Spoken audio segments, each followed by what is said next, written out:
ప్రథమ చికిత్స మాత్రమే చేయాలి. ఆర్ఎంపీలకు డిఎంహెచ్ఓ ఆదేశాలు.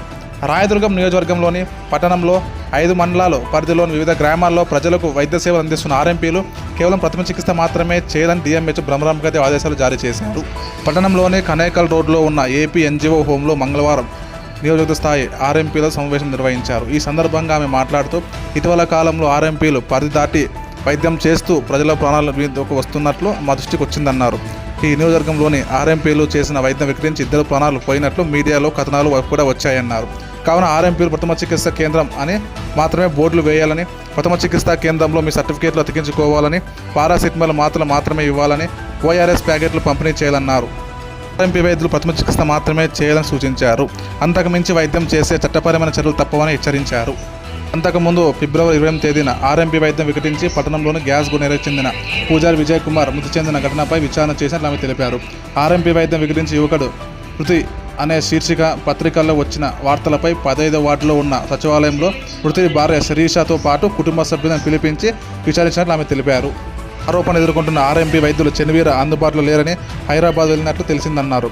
మరొక మారు వచ్చి ఆయనను కూడా విచారిస్తామని ఆమె తెలిపారు. సర్టిఫికేట్ నెంబర్ ఉండాలి. ఆ సర్టిఫికేట్ మీరు ఎక్కడైతే ఫస్ట్ ఎయిడ్ అని పెట్టారో అక్కడ పెట్టుకోవాలి. సర్టిఫికేట్ని టైం మెయింటైన్ చేయండి, దాన్ని తీసుకుంటారు. అది మీరు కలిసి తర్వాత ప్రథమ చికిత్స గాయాలను కట్టుబట్టుట, వ్యాధులు రాకుండా సలహాలు సూచనలు, చికిత్సకు వెళ్ళవలసిన ప్రభుత్వ ఆసుపత్రిని చెప్పటం. అంటే వాళ్ళకి అవేర్నెస్ ఇచ్చి మీకు దీనికి ఇక్కడ వైద్యం జరుగుతుంది, అక్కడికి వెళ్ళండి, గవర్నమెంట్ హాస్పిటల్కి రెఫర్ చేయడం. నిషేధించబడినవి ఎలాంటి ద్రావణాలు, సూది మందులు ఇవ్వకూడదు, ప్రసవాలు అబార్షన్లు చేయకూడదు, ఎటువంటి ఆపరేషన్లు చేయకూడదు, అత్యవసర సేవలు ఎమర్జెన్సీ సర్వీసెస్ ఇవ్వకూడదు, అడ్మిషన్లు ఉండకూడదు, స్టెరాయిడ్స్, మత్తు మందులు, యాంటీబయాటిక్లు ఇవ్వకూడదు. తర్వాత ఎలాంటి వ్యాధి నిర్ధారణ పరీక్షలు చేయకూడదు, ల్యాబ్ అవి మీకు పర్మిషన్ లేదు. ఫిర్యాదులు ఉన్నతో జిల్లా వైద్య ఆరోగ్య శాఖ అధికారి అనిల్ గారికి ఫోన్ చేయాలి. ఏమన్నా ఉంటే చెప్పాల్సింది ఈ సైడ్ నుంచి ఇది డిస్ప్లే చేయాలి. సర్క్యులర్ కూడా మాత్రమే ఇవ్వాలి. దాన్ని దాటి ఆ పరిమితిని దాటి ఇచ్చి ఏమైనా జరిగిందంటే మెస్లెస్గా యాక్షన్ తీసుకోబడతాయి. నేను ఫస్ట్ మీకు చెప్పాను, వాళ్ళకి ప్రాథమిక వైద్యము ప్రథమ చికిత్స ఇస్తున్నందుకు మీ అందరిని అభినందిస్తూ ఉన్నాను.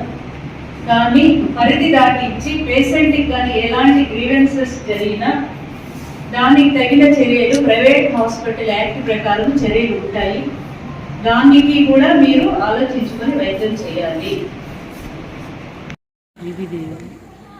పూజారి విజయ్ కుమార్ ఆయన ఆర్ఎంపీ వైద్య సేవలు వికటించడం వల్ల చనిపోయారు అనేది పత్రికా సోదరుల అందరూ ప్రెస్లో, పేపర్లో, న్యూస్లో చూడటం జరిగింది.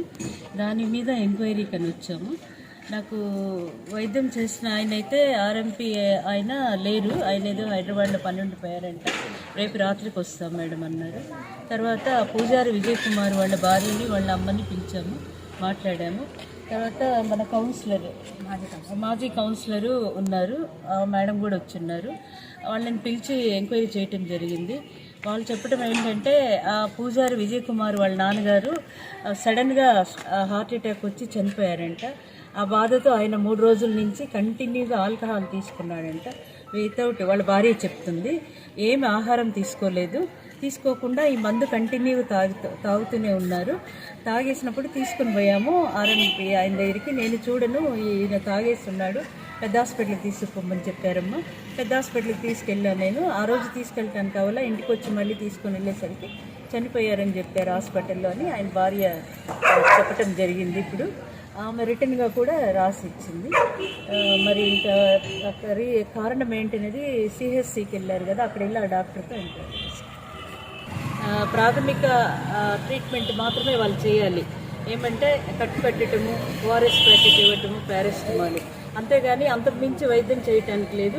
ఫస్ట్ ఎయిడ్ సెంటర్ అనేది మాత్రమే పెట్టాలి. అంతకుమించి ఏ వైద్యం చేయటానికి గవర్నమెంట్ పరంగా పర్మిషన్స్ ఉండవు అని వాళ్ళకి చెప్పడం జరిగింది. ఒక్కొక్క డివిజన్ వైజ్ ఆర్ఎంపీలు పిలుచుకొని మీటింగ్ పెడుతున్నాము. పోయిన నెల కళ్యాణదుర్గంలో పెట్టాము, అందరు ఆర్ఎంపీలకి ఇన్స్ట్రక్షన్ ఇవ్వటం జరిగింది. ఈరోజు కూడా రాయదుర్గంలో అందరినీ పిలిచాను.